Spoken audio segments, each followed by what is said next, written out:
রব্বুল আলামিন বলেন, গোলাম শোনো শোনো, হুরুন আইনুন কামসালিল লুলুইল মাকনুন। জান্নাতের মধ্যে রব্বুল আলামিন যে হুর রাখলেন, হুরের চোখগুলি হলো এমন 1000 বছর বনি মুক্তা বানিয়ে আপনি যদি গ্লাসের মধ্যে ঢোকায় রাখেন, সেখানে যেমন কোনোদিন ময়লা পড়ে যাবে না, জান্নাতের হুরের চোখের মধ্যে কোনোদিন কোনো ময়লা পড়ে নাই। আমি আর দুনিয়ার মেয়ে যত সুন্দরী হোক, ঘুম থেকে ওঠার পরে চোখের মধ্যে কেতুর আছে না নাই? তখন আর তাকাইতে ভাল লাগে না, ঠিক কিনা? কথা বলেন। দুনিয়ার সুন্দরী নায়িকাদের যখন নাক দিয়ে, আপনার এটা কি বলে, হ্যাঁ, নাক দিয়ে যখন ফ্লেশ গুলি পরে, তখন আর দেখতে ভাল লাগে না, তাই না? ভাল লাগে? ভালো লাগে না। ঘুম থেকে ওঠার পরে দাঁত ব্রাশ না করলে ভালো লাগে না। কিন্তু জান্নাতের হুরেরা কেমন হবে? বিশ্বনবী বলছেন, জান্নাতের হুরের 1 ফোঁটা লালা যদি লবণাক্ত সমুদ্রে ঢেলে দাও, পৃথিবীর সব লবণাক্ত পানিগুলি মুহূর্তের মধ্যে মিষ্টি হয়ে যাবে। কক্সবাজারের যারা গেছেন, পানি লবণাক্ত নাকি মিষ্টি? কক্সবাজার গেছেন না আপনারা? এখান থেকে তো কক্সবাজার খুব বেশি দূরের নয়। কুমিল্লা, লক্ষ্মীপুর, নোয়াখালী, ফেনী, এরা সবাই তো ছুটির সময়, গ্রীষ্মের সময়, আবার শীতের সময়, সব সময় কিছু হইলে বন্ধু কক্সবাজার, ঠিক কিনা? এই যে কক্সবাজারের পানি বড় লবণাক্ত। সমুদ্র সৈকতে যখন আপনি নামবেন, মুখের মধ্যে যদি কোনোভাবে পানি ঢুকে, আপনি বুঝতে পারবেন যে এটা অনেক লবণাক্ত পানি। আবার সেখান থেকে, সমুদ্র সৈকত থেকে পানি নিয়ে আমি মাহফিলে গিয়েছিলাম কক্সবাজারের একদম খুব সমুদ্রের পাশে। সেখানে আমাকে এরা ঘুরে ঘুরে দেখাইছে যে হুজুর, সমুদ্র থেকে পানি তুলি আর আমরা এখানে সুন্দর করে শুধুমাত্র জমিনের উপর পানিগুলি ছেড়ে দেই। বিভিন্ন প্রক্রিয়ার মাধ্যমে এখান থেকে আমরা শুধু পানি থেকে হাজার হাজার কিলো সেখান থেকে আমরা লবণ তৈরি করি। সুবহানাল্লাহ। মহেশখালীতে এরা লবণ তৈরি করে, আবার বাঁশখালীওয়ালারাও করে। এই সমুদ্রের পানি থেকে লবণ তৈরি হয়, এটা মিষ্টি নয়, এটা অনেক লবণাক্ত পানি। আল্লাহর হাবিব বলছেন, সেই জান্নাতের হুরদের 1 ফোঁটা লালা গোটা সমুদ্রে ছেড়ে দাও, লবণাক্ত পানিগুলি মিষ্টি হয়ে যাবে। আবার রব্বুল আলামিন বলেন, জান্নাতে যখন জান্নাতীরা যাবে, জান্নাতের মধ্যে কেমন করে বসবে? রব্বুল আলামিন বললেন, মুত্তাকিইনা আলাইহা মুতাকাবিলিন। চেয়ারের মধ্যে হেলান দিয়ে আবার পায়ের উপরে পা তুলে জান্নাতীরা বসবে। সুবহানাল্লাহ। দুনিয়াতে যারা পায়ের উপর পা তুলে বসে, অনেকে দেখি, আমি 3-4 বছর আগে একবার পঞ্চগড়ে গেছিলাম, দেখছি স্টেজে আমার পাশে হাজার হাজার শ্রোতা বসা, ওইখানে তো অনেক বেশি শ্রোতা হয়, তো পায়ের উপরে পা তুলে বসে আছে, এটা বেয়াদবি। আল্লাহর হাবিব নবুয়তের আগে এবং পরে জীবনে কোনোদিন চেয়ারে বসে পায়ের উপর পা দিয়ে বসছেন এমন কোনো বর্ণনা আপনি পাবেন না। তার মানে পায়ের উপর পা দিয়ে বসাটা উচিত নয়। তবে জান্নাতীরা সবাই স্বর্ণখচিত চেয়ারে হেলান দিয়ে বসে, পায়ের উপরে পা দিয়ে সিনা টান টান করে বলবে, পৃথিবীর মুশরিকেরা দেখো আমরা কত শান্তিতে আছি। ও মিয়া, যারা দুনিয়ায় কোরআনের কথা বলে, কোরআনের পথে চলে, তাদের পেরেশানি আছে না নাই? রাতের বেলা ঘর নাই, বাড়ি নাই, ডিজিয়া পাই হোদাই ফোন দিয়ে কয় তুমি কই আছো, ঠিক কিনা? এমন ঘটনা আছে না নাই? তাদের বাড়ি হবে শেষ পর্যন্ত জান্নাত। রব্বুল আলামিন বলেন, ইন্নাল্লাযীনা ক্বালু রাব্বুনাল্লাহু সুম্মা ইসতাকামু তাতানাজ্জালু আলাইহিমুল মালায়েকা আল্লা তাখাফু ওয়া লা তাহজানু ওয়া আবশিরু বিল জান্নাহ। রব্বুল আলামিন বলেন, ফেরেশতাদেরকে বলে দাও, যারা কোরআনের কথা বলে রব্বুনাল্লাহ, আল্লাহকে রব হিসেবে মেনে নেয়, তাদের শেষ ঠিকানা হলো চিরস্থায়ী জান্নাত। সেই জান্নাতে যদি আমরা যেতে চাই, বিশ্বনবীকে অনুসরণ করার দরকার আছে না নাই? বিশ্বনবীকে অনুসরণ করা ছাড়া শুধু মুখে বলি ভালোবাসি, জান্নাতে যাওয়া যাবে? যাবে যাবে। রব্বুল আলামিন বলেন, কুল ইন কুনতুম তুহিব্বুনাল্লাহা ফাত্তাবিউনি ইউহিব্বুকুমুল্লাহু ওয়া ইয়াগফির লাকুম যুনুবাকুম ওয়াল্লাহু গফুরুর রহিম। রাব্বুল আলামিন বলেন, গোলাম শোনো শোনো, ইন কুনতুম তুহিব্বুনাল্লাহ, তুমি যদি তোমার রবকে ভালোবাসতে চাও, ফাত্তাবিউনি, বিশ্ব নবীকে তুমি অনুসরণ করো, ইউহিব্বুকুমুল্লাহ, যদি তুমি বিশ্ব নবীকে অনুসরণ করো, রব্বুল আলামিন নিজে তোমাকে ভালোবাসার ঘোষণা দিবে। ও মিয়া, আল্লাহ যখন কাউকে ভালোবাসে তার কোনো টেনশন আছে? বিশ্বনবী বলছেন, রব্বুল আলামিন যখন কাউকে ভালোবাসে তিনি সব ফেরেশতাদেরকে ডেকে বলে, ও ফেরেশতারা, আমি ওই যে তুরাবগঞ্জের ওই গ্রামের সাধারণ মানুষটাকে খুব বেশি ভালোবাসি, যেহেতু আমি ভালোবাসি তোমরা ফেরেশতারাও ভালোবাসা শুরু করে দাও। এবার ফেরেশতারা সব পৃথিবীর মধ্যে যত মাখলুকাত আছে, পৃথিবীর মধ্যে যত ধরনের মাছ আছে, প্রাণী আছে, গাছপালা তরুলতা আছে, সমুদ্রের মাছগুলা থেকে শুরু করে গর্তের পিপিলিকা পর্যন্ত সবাইকে বলা হয়, ওই যে সাধারণ খুব মানুষ ফজর পড়ে, জোহর পড়ে, ওই লোকটাকে আল্লাহ ভালোবাসে। ফেরেশতারা বলে, আমরাও ভালোবাসি, তোমরাও ভালোবাসা শুরু করে দাও। যখন এই ঘোষণা করা হয়, পৃথিবীর মধ্যে যত মাখলুকাত আছে সবাই ওই ব্যক্তিকে বিনা শর্তে ভালোবাসতে শুরু করে দেয়। আবার সাইয়েদানা ইবনে আব্বাস বলছেন, ইন্নালিল হাসানাতি নূরান ফিল কলবি, যখন কোনো মানুষ ভালো কাজ করে আল্লাহ যখন তাকে অনেক বেশি পছন্দ করে, ওয়া যিয়াআন ফিল ওয়াজহি, আল্লাহ তাআলা তার চেহারাটাকে সুন্দর করে দেয়। যারা কোরআনের মুফাসসির হয়, যারা আলেম হয়, যারা হাফেজে কোরআন হয়, তাদের চেহারায় সৌন্দর্য আছে না নাই? নূর আছে না নাই? এজন্য আপনি দেখবেন যে আমাদের মুসলমানদের মধ্যে যারা বুড়ো হয়ে যায়, দাড়িগুলি সাদা হয়ে যায়, মুখের মধ্যে পান, দেখতে খুব ভালো লাগে, তাই না? চেহারার মধ্যে তাকালে একটা নূর আছে, মায়া কাজ করে, তার দিকে তাকাতেই মন চায়। আর যত অমুসলিমেরা যারা ইসলাম গ্রহণ করে নাই, দেখবেন দাড়ি নাই, মুখগুলি কেমন শুকিয়ে আছে, যত সাদা ফর্সা মানুষই হোক তার চেহারার দিকে তাকানো যায় না, ঠিক কিনা? তো সাইয়েদানা ইবনে আব্বাস বলছেন, কোন মানুষ যখন ভালো কাজ করে আল্লাহ যখন তাকে ভালোবাসে, ওয়া জিয়াদাতান ফির রিজকি, আল্লাহ তাআলা তার রিজিক বৃদ্ধি করে দেয়। ওয়া কুওয়াতান ফিল বাদানি, আল্লাহ তাআলা তার শরীরে শক্তি সঞ্চার করে দেয়। আল্লাহু আকবার। এজন্য মানুষগুলো যখন ভালো কাজ করে তখন তাদের হৃদয়ের মধ্যে শক্তি যিনি দিয়ে দেয়, চিৎকার দিয়ে বলেন তিনি কে? মুসলমানদের হৃদয়ে যিনি শক্তি সঞ্চার করে তিনি কে? মুসলমানদের যে ইতিহাস আছে, মুসলমানদের যে কুওয়াতান ফিল বাদানি, এবং মুসলমানদের হৃদয়ে আল্লাহ তাআলা যে শক্তি দিয়েছে, পৃথিবীর সব মুশরিকেরা শুধুমাত্র এই সাহসের কারণে মুসলমানদেরকে ভয় পায়। সাহাবীদের ইতিহাস পড়েন, রোম সম্রাট বসে আছেন, লক্ষ লক্ষ সৈন্যবাহিনী তিনাকে পাহারা দেয়।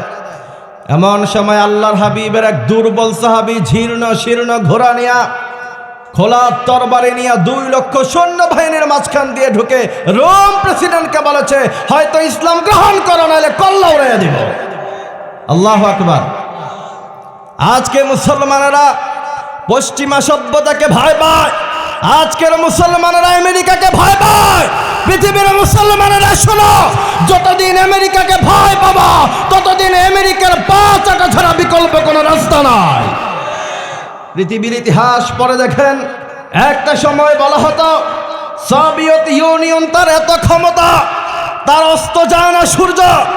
এরপরে বলা হয়েছে পশ্চিমা সাম্রাজ্যের আগে ব্রিটিশ সাম্রাজ্যের এত বিশাল ক্ষমতা, তার সূর্যের অস্ত যায় না। সোভিয়েতরা অস্ত গিয়েছে, আবার ব্রিটিশদের অস্ত গিয়েছে, এখন বলা হচ্ছে পশ্চিমাদের এত ক্ষমতা, তাদের নাকি সূর্য অস্ত যায় না। পৃথিবীর মুসলমানেরা শোনো, পশ্চিমাদের সূর্যের সময় বিকেল ঘনিয়ে এসেছে, এখন জাগো, আল্লাহু আকবারের তাকবীরের স্লোগান দাও। আফগানিস্তানে যেমন টিকতে পারে নাই, বাংলাদেশেও টিকতে পারবে না।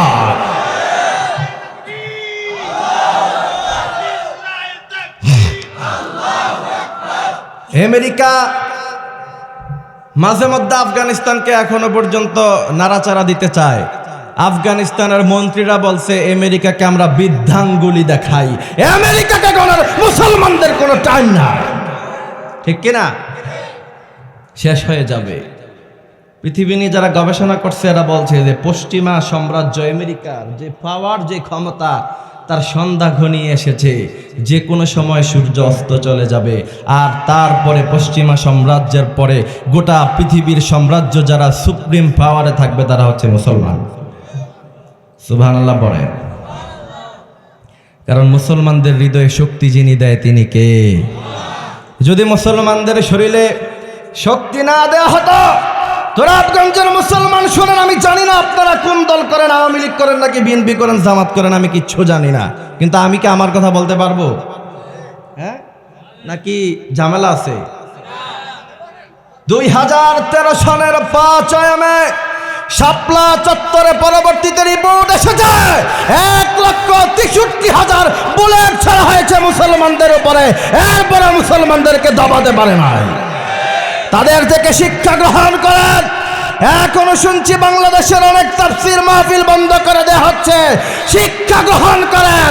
মুসলমানদেরকে 2013 সালে 1,63,000 বুলেট ছুড়ে দমাতে পারো নাই। 2024-এর 5 আগস্টের সময় হাজার হাজার বুলেট ছুড়ে দমাতে পারো নাই। বাংলাদেশের মুসলমানদেরকে আর কোনোদিন দমাতে পারবে না। আগামী দিনের পার্লামেন্ট হবে কোরআনের পার্লামেন্ট।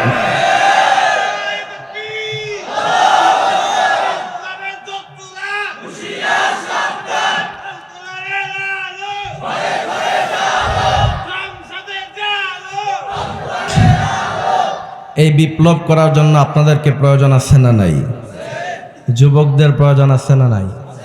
আল্লাহ তাআলা বলছেন, যদি তুমি জান্নাতে যেতে চাও, যে জান্নাতের কথা আমরা বলছিলাম, তার জন্য তোমাকে অনুসরণ করতে হবে, অনুকরণ করতে হবে বিশ্বনবী মুহাম্মদ সাল্লাল্লাহু। আল্লাহর হাবিবের এক সাহাবা বলছেন যে তিনি কেমন নবী, তিনার উপর আপনি একবার দুরূদ পড়বেন, আকাশ থেকে 10 বার রহমত নাজিল হয়ে যাবে। মান সাল্লা আলাইয়া ওয়াহিদা, আপনি তার উপরে একবার দুরূদ পড়েন, সাল্লাল্লাহু আলাইহি আশারা, 10 বার রহমত নাজিল হয়ে যায়। তিনি এমন নবী, তিনার দিকে তাকালেও সওয়াব, তিনার আলোচনা করলেও সওয়াব, তিনার জীবনকে অনুসরণ করে যদি একটা সুন্নত পালন করেন সেখানেও সওয়াব। সুবহানাল্লাহ পড়েন।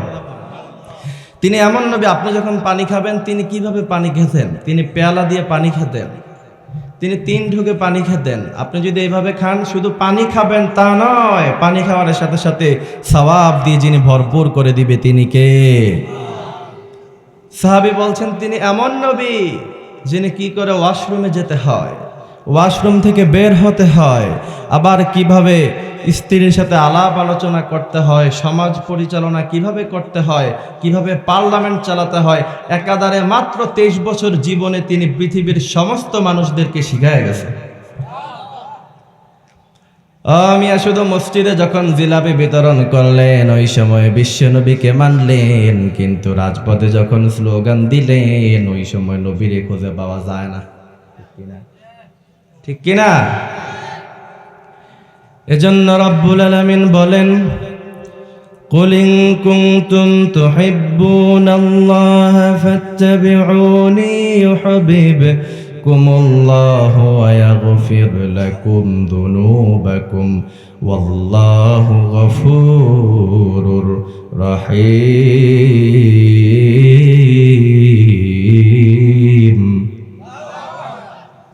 রাসূল নামে রশি ধরে যেতে হবে খুদার ঘরে। ঠিক কিনা? রাসূল নামে রশি ধরে যেতে হবে খুদার ঘরে। নদী তরঙ্গে যে পড়েছে ভাই, দরিয়াতে সে আপনি মেশে। সুবহানাল্লাহ। এজন্য আমার ভাইরা বিশ্বনবীকে ভালোবাসার সাথে সাথে অনুকরণ করা লাগবে। বিশ্বনবীর চাচা ছিল আবু তালেব, বিশ্বনবীকে হৃদয় দিয়ে ভালোবেসেছেন, কিন্তু বিশ্বনবীকে অনুসরণ করে নাই। জান্নাতে যাবে? বলেন যাবে? যাবে। বিশ্বনবী যখন সর্বপ্রথম কোরআনের দাওয়াত দিলেন, লোকেদেরকে ডেকে বললেন, ও লোকেরা বলো তো দেখি আমি কেমন? সবাই এক বাক্যে বলল, আপনি আল আমিন। সুবহানাল্লাহ।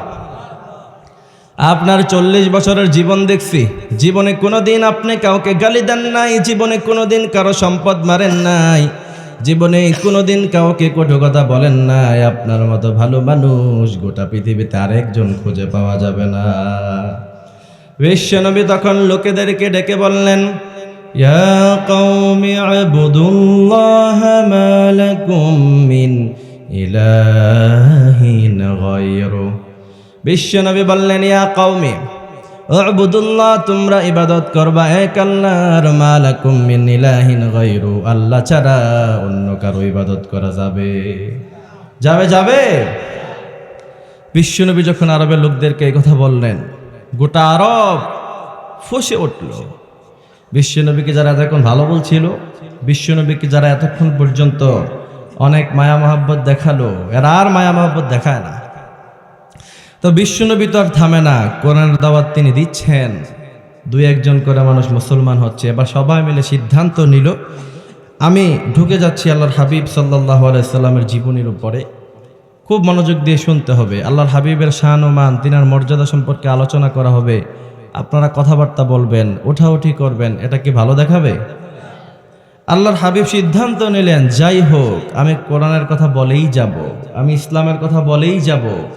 আর মুশরিকেরা সিদ্ধান্ত নিচ্ছে, বিশ্বনবী যেভাবে কোরআনের কথা বলে, যেভাবে সমাজ বিপ্লবের কথা বলে, এইভাবে যদি সমাজ বিপ্লব হয়ে যায় তাহলে আমাদের টেন্ডারবাজি বন্ধ হয়ে যাবে, আমাদের বাজারে সিএনজি ধরে ধরে টেন্ডারবাজি বন্ধ হয়ে যাবে। এগুলি আছে না নাই? তো সবাই মিলে সিদ্ধান্ত নিচ্ছে, তাদের পার্লামেন্ট ছিল দারুন নাদওয়া। মুশরিকদের পার্লামেন্টের নাম কি? দারুন নাদওয়া। এই দারুন নাদওয়ার parliament member of the parliament ছিল Abu Jahl, Abu Lahab, Utba, Shaiba, আর স্পিকার ছিল ওয়ালিদ ইবনে মুগীরা। সবাই মিলে সিদ্ধান্ত বলছে কি করা যায়, পরামর্শে বসছে। তো সবাই এক একজন এক এক কথা বলছে। ওয়ালিদ ইবনে মুগীরা শেষ পর্যন্ত বলছে, যাক, মুহাম্মদকে সরাসরি এখনো অ্যাটাক করা যাবে না, তাকে আরো কিছু সুযোগ দাও। আমরা তার ব্যাপারে যেটা করতে পারি, যে আমি যেটা পেয়েছি, বিশ্বনবীকে আরবের মুশরিকেরা দুইভাবে কষ্ট দিছে। কয়ভাবে বলেন? কথা বুঝতেছেন না? দুইভাবে কষ্ট দিয়েছে। প্রথম নাম্বার হচ্ছে মেন্টালি টর্চার, অর্থাৎ মানসিকভাবে তিনাকে বিপর্যয় করা ট্রাই করেছে তারা। সবাই মিলে বলছে যে এবার সিদ্ধান্ত গ্রহণ করো, আরবে যখন বেদুইন লোকেরা ঢুকবে কাবায় হজ করার জন্য, আমরা সবাই মিলে মুহাম্মদের নামে কুৎসা রচনা করব। নাউজুবিল্লাহ। মুহাম্মদকে আমরা পাগল বলবো, মুহাম্মদকে আমরা কবি বলবো, বিশ্বনবীকে আমরা গণক বলবো। নাউজুবিল্লাহ পড়েন। সবাই মিলে সিদ্ধান্ত নিয়েছে, ঠিক আছে তাই করব। তো সবাই যখন কাবায় হজ করার জন্য ঢোকে, ওই সময় Abu Jahl, Abu Lahab, Utba, শাইবা সবার দ্বারে দ্বারে গিয়ে বলে যে আমাদের এখানে এক নব্য পাগলের জন্ম হয়েছে, তার কাছে তোমরা যেও না। নাউজুবিল্লাহ পড়েন। ও মিয়া, আপনাদের গ্রামের খুব সাধারণ মানুষ, সে যদি একটা কথা বলে, কথার মর্মার্থ না যতটুকুন হবে, যদি আপনাদের এলাকার চেয়ারম্যান অথবা এমপি সাহেব তিনি যদি একটা কথা বলে, কথার মর্মার্থ কম হবে নাকি বেশি হবে? তো আবু জাহেল যার ব্যাপারে বলে, আবু লাহাব যার ব্যাপারে বলে, ওয়ালিদ ইবনে মুগীরা যার ব্যাপারে কথা বলে, সবাই মিলে বলছে যে এবার হজ করি আর না করি, কিন্তু এই বিশ্ব পাগলটাকে একবার দেখতে চাই। সুবহানাল্লাহ। এরা করতে চেয়েছিল অপপ্রচার, কোনো ধরনের লিফলেট ছাড়া, কোনো বিজ্ঞাপন ছাড়া, স্পন্সর ছাড়া আল্লাহর হাবিবকে আল্লাহ তাআলা মুশরিকদেরকে দিয়ে দিয়ে প্রচার করে ইসলামকে বিজয় করিয়ে দিয়েছে। একটা ঘটনাটা লক্ষ্য করেন, সবাই আসছে, আল ইনসানু হারিসুন ফিমা মুনিআ। আরবিতে একটা প্রবাদ বাক্য আছে, মানুষকে আপনি যত নিষেধ করবেন যে এটা কইরো না, সে তত বেশি করবে। ঠিক কিনা?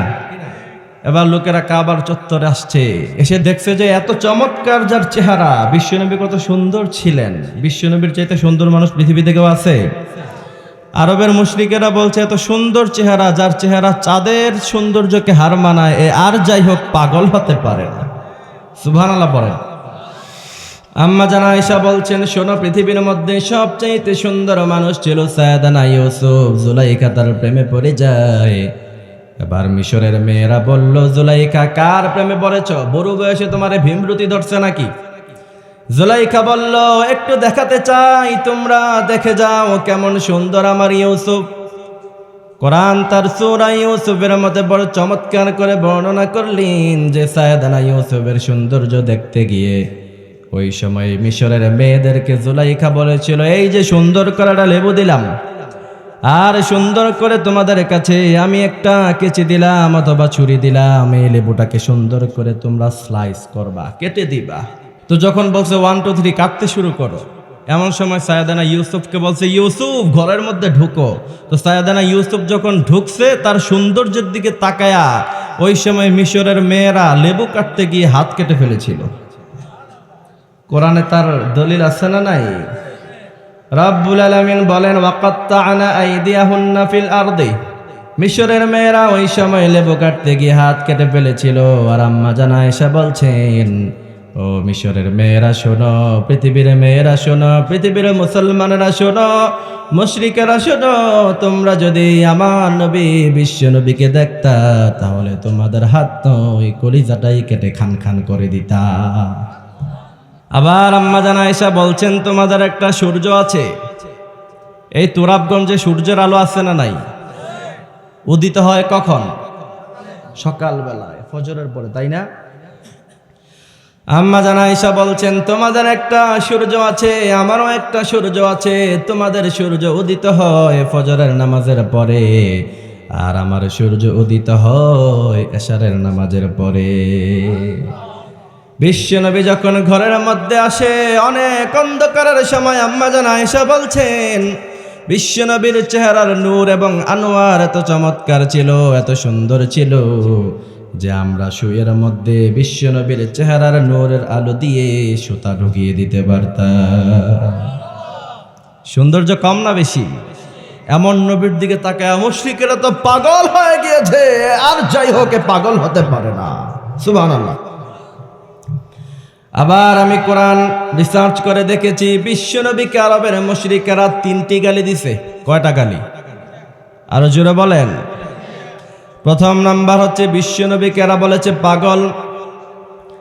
আবার এরা যখন বিশ্বনবীকে কোনো গালি দেয়, এর উত্তর বিশ্বনবী কখনো নিজে দেয় না, এর উত্তর স্বয়ং রব্বুল আলামিন নিজে বিশ্বনবীর পক্ষ হয়ে মুশরিকদেরকে সুন্দর করে জবাব দিয়ে দেয়।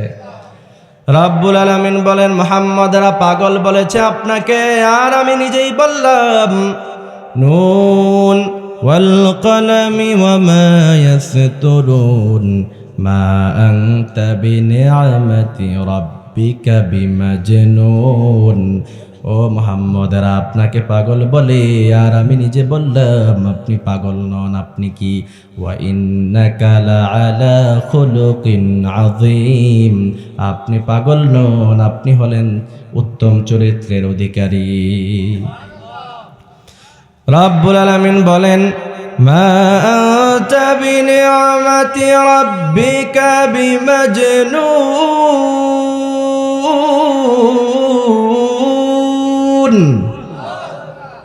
আল্লাহ তাআলা বলছেন, মা আনতা বিনিআমাতি রাব্বিকা বিমাজনুন, এরা আপনাকে পাগল বলে, আপনার তাদের উত্তর দেওয়ার দরকার নাই, আমি রব্বুল আলামিন নিজেই উত্তর দিয়ে তাদেরকে বুঝিয়ে দিয়েছি বিশ্বনবী পাগল নয়, তিনি হচ্ছেন খুলুক আযীম। আযীম শব্দের গভীরতা কত বেশি হতে পারে মুফাসসিররা বলছে, এর আগাও নাই, গোড়াও নাই, শেষও নাই, আযীম হলো এত গভীর। সুতরাং বিশ্বনবীর মর্যাদাকে আকাশচুম্বী যিনি করেন, চিৎকার দিয়ে বলেন তিনি কে? আবার আরবের মুশরিকেরা বলছে তিনি একজন কবি, কারণ কোরআনের আয়াতগুলি হচ্ছে ছন্দ ছন্দ আয়াত, ঠিক কিনা? কোরআনের আয়াতগুলি বড় ছন্দ ছন্দ, যেমন আবাসা ওয়া তাওয়াল্লা আন জাআহুল আ'মা ওয়া মা ইউদরিকা লাআল্লাহু ইয়াযাক্কা। আবার যেখানে শেষ হয়ে যায়, যেমন মা আনতা বিনিআমাতি রাব্বিকা বিমাজনুন ওয়া ইন্নাকা লাআলা খুলুকিন আযীম ফাসাতুবসিরু ওয়া ইউবসিরুন। কোরআনের সব আয়াতগুলি হলো অন্তমিল, ছন্দমিল। সুবহানাল্লাহ। এজন্য বিশ্বনবীকে তারা কবি বলেছে, আর আল্লাহ বলেছেন, ওয়ালা বিকাউলি শাইরিন কলিলাম মা তুমিনুন। ও নবী আপনি পাগল নন, আপনি কবিও নন, ওয়ালা বিকাউলি কাহিন, আপনি তো গণক নন, আপনি তাহলে কি? কোরআন এবার বলছে, কোরআন সর্বপ্রথম বিশ্বনবীর পরিচয় দিয়েছে, তিনি হলেন মুহাম্মাদুর রাসূলুল্লাহ। সুবহানাল্লাহ বলেন। বিশ্বনবীর প্রথম পরিচয় হচ্ছে তিনি আল্লাহর রাসূল। কিন্তু তিনি এমন রাসূল ছিলেন, তিনি এমন নবী ছিলেন, নিজেকে রাসূল বলে দাবি করার চাইতে, স্বাচ্ছন্দ্য বোধ করার চাইতে তিনি নিজেকে আল্লাহর গোলাম বলে দাবি করতে স্বাচ্ছন্দ্য বোধ করতেন। সেজন্য বিশ্বনবী বলতেন, আল্লাহুম্মা আনতা রাব্বি, হে রব আপনি আমার প্রভু, ওয়া আনা আবদুক, আমি আপনার গোলাম, গোলামের ঘরের গোলাম, বান্দির ঘরের গোলাম। নাসিয়াতি বিয়াদিক, আমার চুলের ঝুঁটি আপনার হাতের মুঠোয়। সুবহানাল্লাহ। এবার সবাই মিলে যখন সিদ্ধান্ত গ্রহণ করছে, এটা তো আর করা যায় না। বিশ্বনবীকে পাগল বলে, মাজনুন বলে, কাহেন বলে, গণক বলে, কবি বলে, শায়ের বলে, বিশ্বনবীকে দামানো যায় নাই, ঠিক কিনা? এজন্য মুশরিকদের বোঝা উচিত, যারা ১৫০০ বছর পরে এসে এই দেশের আলেমদের থেকে জনবিচ্ছিন্ন করতে চায় মানুষকে, এই দেশের আলেমদেরকে ধর্মান্ধ বলে, এই দেশের আলেমদেরকে নারীলোভী বলে, এই দেশের আলেমদেরকে ধর্ম ব্যবসায়ী বলে গালি দেয়, আছে না নাই? এরা মনে করেছে আলেমদের ব্যাপারে এমনভাবে কুচ্ছা রটনা করে আলেমদেরকে জনবিচ্ছিন্ন করা যাবে। পৃথিবীর সমস্ত মুশরিকদেরকে জানা উচিত, ১৫০০ বছর আগে Abu Jahl, Abu Lahab, Utba, শাইবা যেই সুরে কথা বলে বিশ্বনবীকে জনবিচ্ছিন্ন করতে পারে নাই, আপনারাও যদি একই সুরে কথা বলেন, কথা বলতে পারবেন, চেষ্টা করতে পারবেন, ডলার খরচ করতে পারবেন, এদেশের আলেমদেরকে জনবিচ্ছিন্ন করতে পারবেন না, পারবেন না, পারবেন না।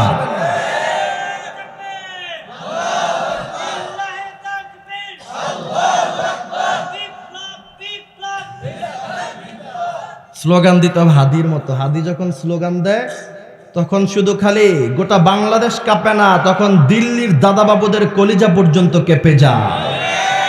এমন উসমান হাদি বাংলার জমিনে প্রয়োজন আছে না নাই? বাংলাদেশের নাস্তিকেরা মনে করেছে এক উসমান হাদিকে গুলি করতে পারলেই বাংলাদেশের সার্বভৌমত্ব নষ্ট করা যাবে। স্পষ্ট ভাষায় বলছি, এক উসমান হাদিকে গুলি করে বাংলাদেশের সার্বভৌমত্ব নষ্ট করা যাবে না। বাংলাদেশের প্রতিটি ঘরে ঘরে উসমান হাদি তৈরি হয়ে যাবে। এখন প্রতিটি ঘরে ঘরে বিপ্লবের স্লোগান। এখন আর আগের দিন নাই। ৫০০ টাকা ১০০০ টাকার কাছে কেউ এখন আর বিক্রি হয় না, ঠিক কিনা? এজন্য সবাই মিলে চেষ্টা করছে। এখন এত কিছু করার পরও কাজ হয় নাই, তাহলে আবার পরামর্শ করো, আবার মিটিং ডাকো, পার্লামেন্টে আলাপ আলোচনা করো, এবার তাহলে কি করা যায়। সবাই মিলে এবার সিদ্ধান্ত নিছে যে তাহলে বিশ্বনবীকে সর্বপ্রথম আমরা কিছু প্রস্তাবনা করব। কথা বুঝতেছেন তো না? প্রস্তাবনা করব। যদি প্রস্তাবে রাজি হয়ে যায় তাহলে তো ভালোই ভালো। কারণ দেখবেন যে সব জায়গায় পৃথিবীর মধ্যে যত দুর্নীতিবাজরা আছে প্রথমে কিন্তু ডাইরেক্ট কিলিং করে না, প্রথমে প্রস্তাবনা করে। গোয়েন্দা রিপোর্ট আসছে যে হাদির কাছে এরকম হাজার হাজার কোটি টাকার প্রস্তাবনা গেছে, মানে নাই, পরে মারছে, ঠিক কিনা? উতবা ইবনে রাবিআ সে সহ তার সাঙ্গপাঙ্গরা এবার সবাই মিলে সিদ্ধান্ত নিয়েছে যে তাহলে সর্বপ্রথম বিশ্বনবীর কাছে প্রস্তাবনা পাঠাবো। তাহলে বিশ্বনবীর সামনে সরাসরি গিয়ে কথা বলবে, সেই কলিজা তাদের নাই। সুবহানাল্লাহ বলেন। উতবা ইবনে রাবিআ, ওয়ালিদ ইবনে মুগীরা, আবু জাহেল, আবু লাহাব সবাই মিলে সিদ্ধান্ত গ্রহণ করে উতবা ইবনে রাবিআকে পাঠাইছে, যাও।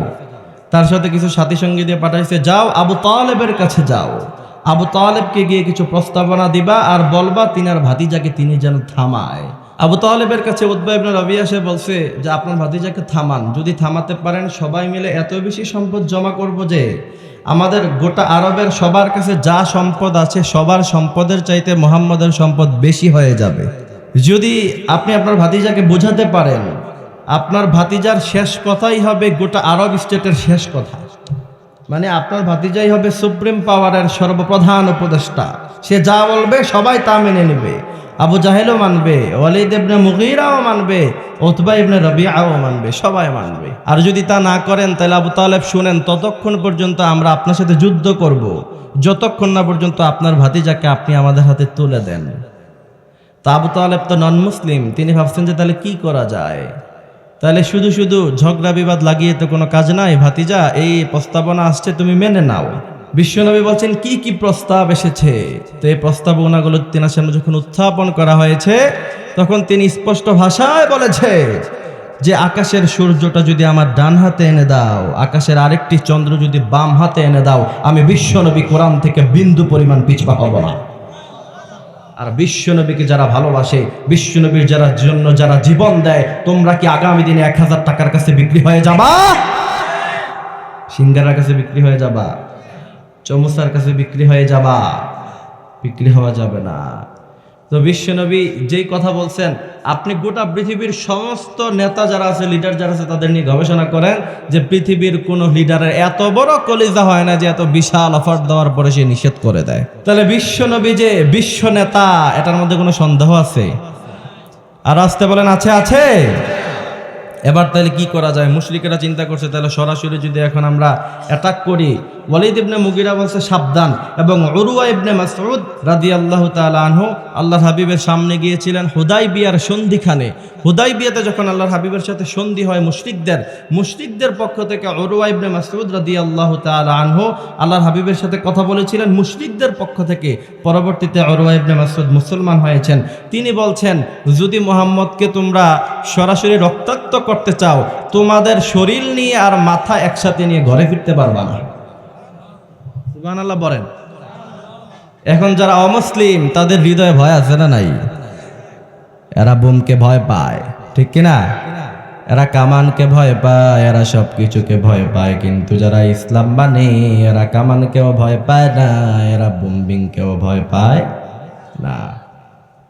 তো এই কথা বলার পরে তাহলে কি করা যায়? এবার আবু তালেবকে বলছে, আবু তালেব হয়তো যুদ্ধ করা, নাহলে ক্র্যাকডাউন দিব, ঘরবন্দি করব। আপনাদের এখানে আপনারা লকডাউন শুনছেন না? করোনা প্যান্ডামিকের সময় তুরাবগঞ্জে লকডাউন হয়েছিল না? সব জায়গায় লকডাউন হয়েছে না? এই যে লকডাউন যখন হয় তখন তো ঘর থেকে বের হওয়া যায়, বাজারেও যাওয়া যায়, তবে 3 ফিট দূরে থাকতে হয়। 3 ফিট দূরে থেকে মসজিদে নামাজও পড়া যায়। কিন্তু ঘরবন্দি, ক্র্যাকডাউন সেটাকে বলে। আপনি ঘর থেকে বের হতে পারবেন না, টোটালি ঘরে থাকতে হবে। তো বনি হাশিম গোত্রের কিছু অমুসলিমরাও তখন বিশ্বনবীর পক্ষে সাড়া দিয়েছিলেন। সুবহানাল্লাহ বলেন। অমুসলিম মুসলমান হয় না, কিন্তু বিশ্বনবীর পক্ষ নিছে। আর বাংলাদেশে এমন অনেক নামদারি মুসলমান আছে, নামে মুসলমান, কিন্তু বিশ্বনবীর বিপক্ষে রাজপথে গিয়ে কথা বলে। এরা আরবের মুশরিকদের চাইতে আরো বেশি খারাপ, ঠিক কিনা? বনি হাশিম গোত্রের অনেক লোক মুসলিম হয় নাই, কিন্তু বলছে মুহাম্মদ ভালো মানুষ, তারা শুধু শুধু তোমরা কেন নির্যাতন করবা না, আমরা তার পক্ষে যাব। শিয়াবে আবু তালেবের জেলখানায় বিশ্বনবীকে 1 দিন 2 দিন 3 দিন নয়, প্রায় 3টি বছর ক্র্যাকডাউন দিয়ে জেলখানায় বন্দী রাখা হয়েছে। আবু তালেব ঈমান আনেন নাই, মুসলিম হয় নাই, বিশ্বনবীকে কলিজা দিয়ে ভালোবাসার কারণে 3টি বছর তিনি শিয়াবে আবু তালেবের জেলখানায় বন্দী ছিলেন। শিয়াবে আবু তালেবের জেলখানায় যখন বিশ্বনবীকে বন্দী করা হয়, আবু তালেব গেলেন, শিশু বাচ্চারা ছিলেন, বৃদ্ধ বাবারা ছিলেন, বৃদ্ধ মায়েরা ছিলেন। খাবার শেষ হয়ে যায়, তাদের কাছে আর খাবার নাই, খাবার দাবার পৌঁছানো হয় না।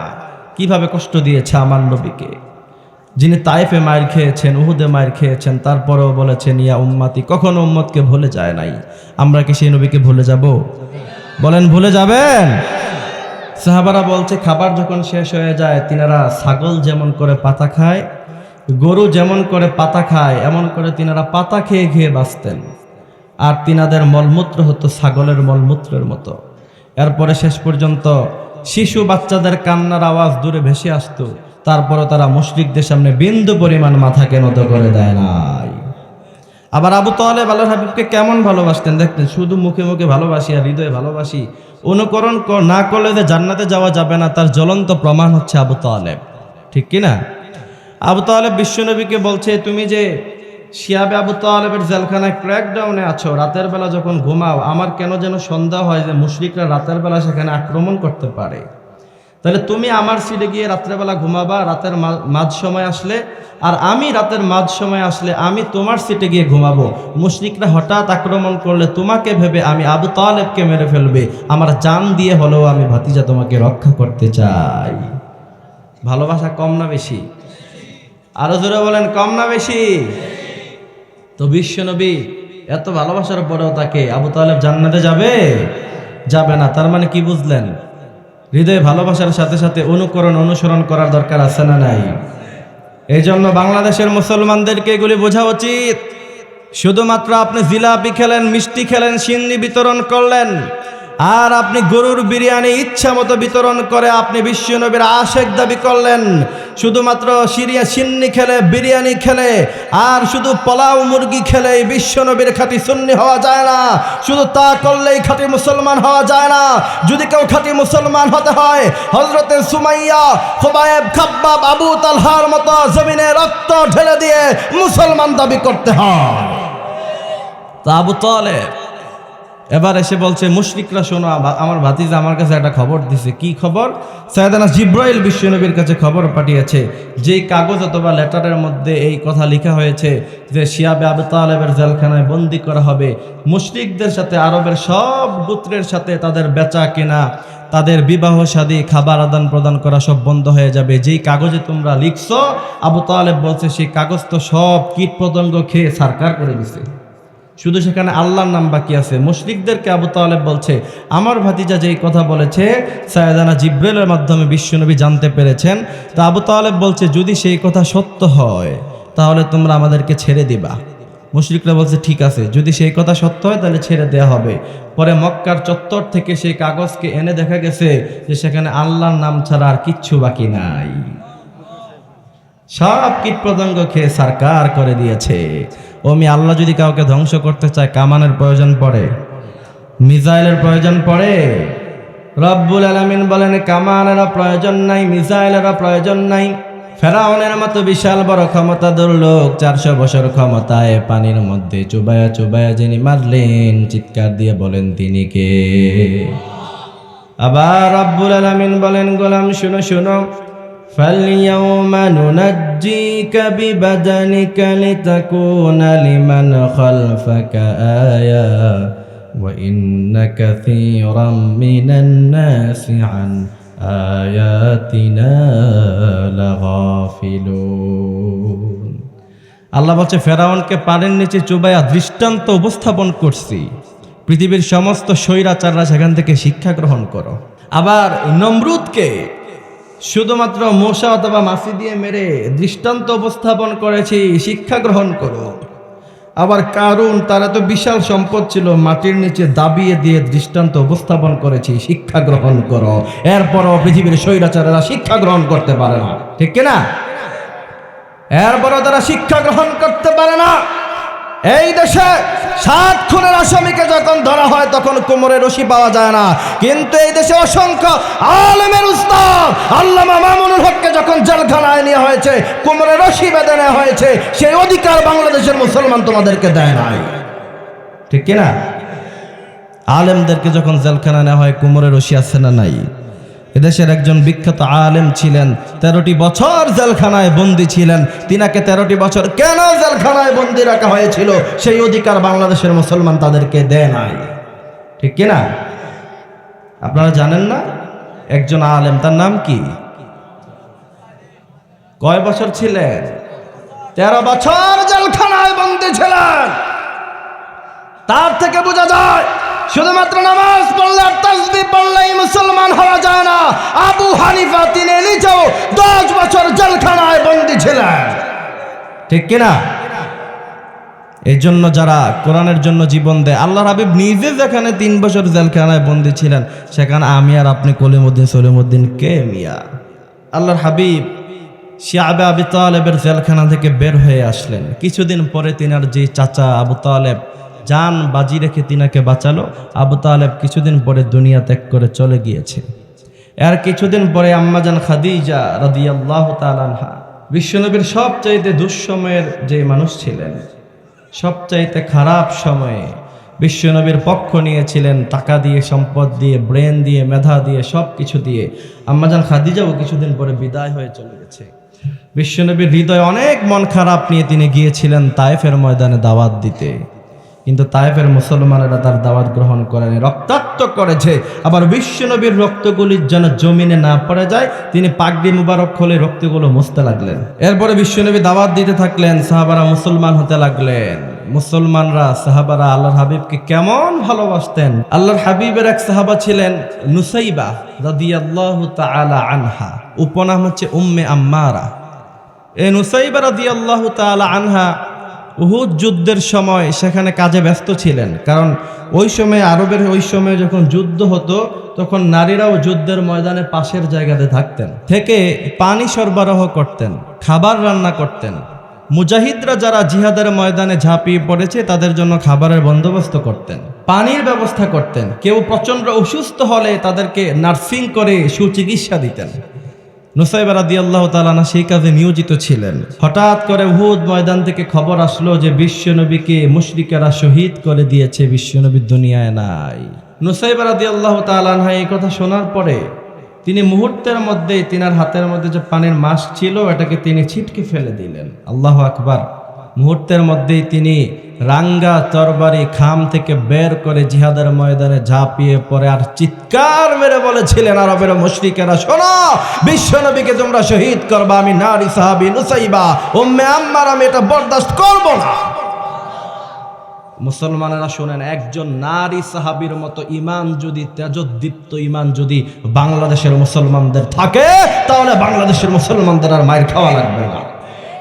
এগুলি এমন মুসলমান যারা মসজিদে বলে ইয়্যাকা না'বুদু ওয়া ইয়্যাকা নাস্তাঈন, হে রব আপনাকে রব হিসাবে মানি, কিন্তু রাজপথে যখন যায় তখন কমিউনিজমের গোলামি করে, সেকুলারিজমের গোলামি করে, সমাজতন্ত্রের গোলামি করে। পৃথিবীর ইতিহাস সাক্ষী আছে, হাজার বছরে সমাজতন্ত্র শান্তি আনতে পারে নাই, কমিউনিজম শান্তি আনতে পারে নাই, গণতন্ত্র পৃথিবীতে চূড়ান্তভাবে ফেল হয়ে যাবে। সুতরাং আগামী দিনে শান্তি আনতে হলে কোরআন ছাড়া বিকল্প কোনো রাস্তা নাই।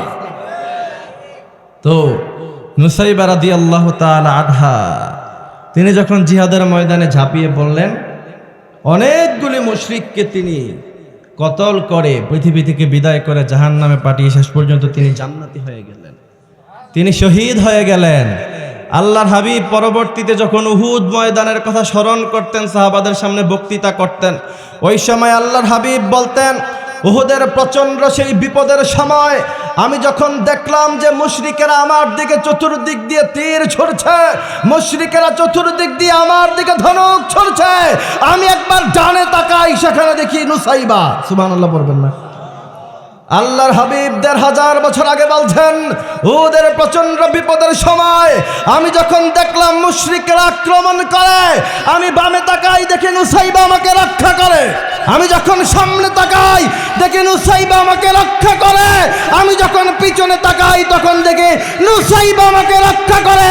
যেই জাতির নারী সাহাবারা জিহাদের ময়দানে ঝাঁপিয়ে পড়ে আল্লাহর হাবিবকে রক্ষা করে, সেই মুসলমানদেরকে কোনোদিন দাবিয়ে দিতে পারবা না, পারবা না, পারবা না।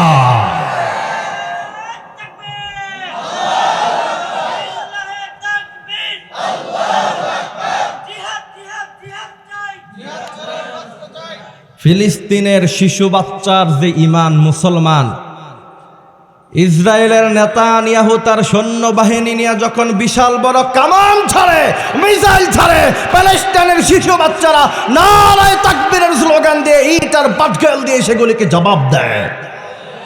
শিশু বাচ্চার মতো ইমান মুসলমানদেরকে পৃথিবীর সমস্ত মুশরিকেরা জানে, পৃথিবীর সমস্ত কামান শেষ হয়ে যাবে, বুলেট শেষ হয়ে যাবে, মিসাইল শেষ হয়ে যাবে, মুসলমানদেরকে শেষ করা যাবে না। প্যালেস্টাইনে বাড়ছে নাকি?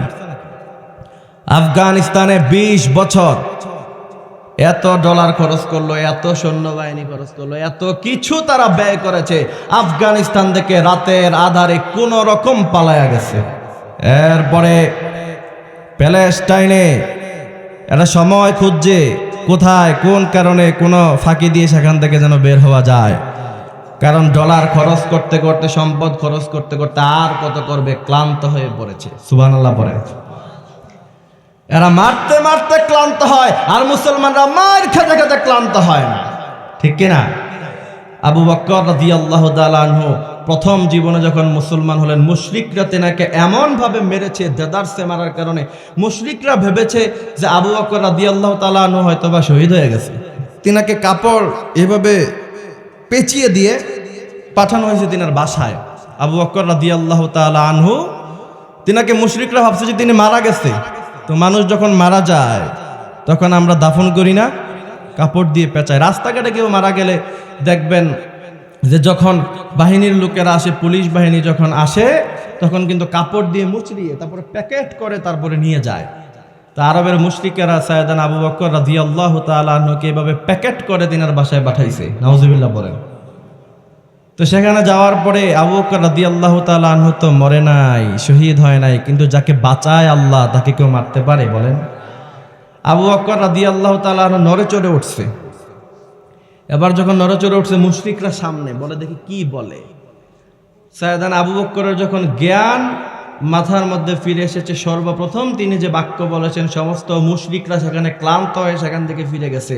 আবু বকর রাদিয়াল্লাহু তাআলা আনহু সর্বপ্রথম বলছেন যে আমার বিশ্বনবী কেমন আছেন।